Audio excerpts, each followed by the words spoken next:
Sveiki vaikai! Pamokos tema Leonardas Gutauskas Voro tiltas.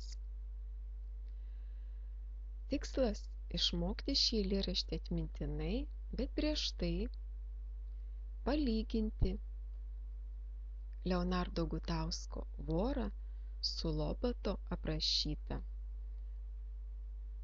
Dona Vorienė. Perskaitykime eilėraštį.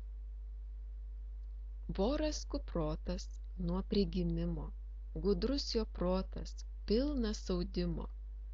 Sidabro siūlai, auksiniai raštai, gražiai vyniojas per dangaus kraštą. Galvojo musė, tai geras tiltas, nei pastatytas, nei supiltas. Krištolo rasos, žvaigždynų kasos, ant siauro tilto dangus sutilpo. Muselė gyrė, va čia tai meistras, kol patyrė, kad voro tinklas klampus kaip raistas.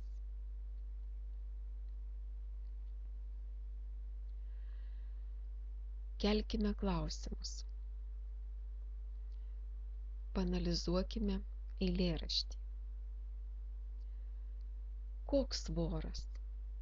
Voras kuprotas. Nuo kada? Nuo prigimimo. Koks voro protas?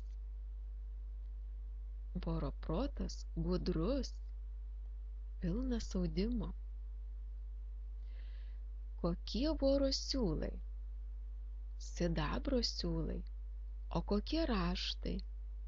Auksiniai raštai. Koks tiltas? Geras tiltas. Nei pastatytas, nei supiltas.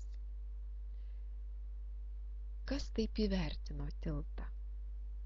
Taip įvertino, taip galvojo musė. Ji gyrė voro tiltą. Kas ant tilto sutilpo? Dangus sutilpo.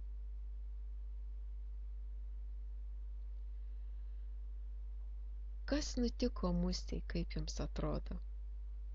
Taip, ji įklimpo jo padarytame, jo numegztame tinkle, tilte.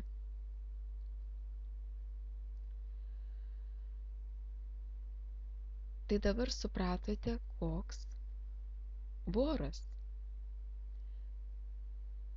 Prisiminkite, kokia buvo Dona Vorienė. Žinome, jog ji geriausia buvo pristatyta pasaulyje siuvėja.